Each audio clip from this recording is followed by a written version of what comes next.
পর ঘন্টা আসলে আমি মাটির তৈরি মূর্তি ওইখানে আমি মাথা ঠেকায় বসে থাকছি।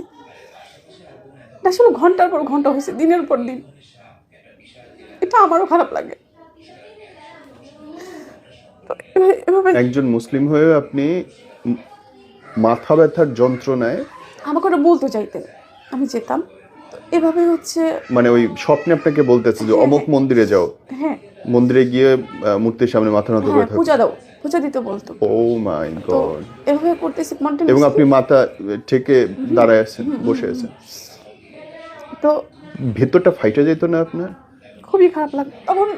না, তখন আমার মনে হতো কি, আর আর নামাজ পড়তে পারতাম না। আমি কিন্তু নামাজ পড়তাম কন্টিনিউসলি।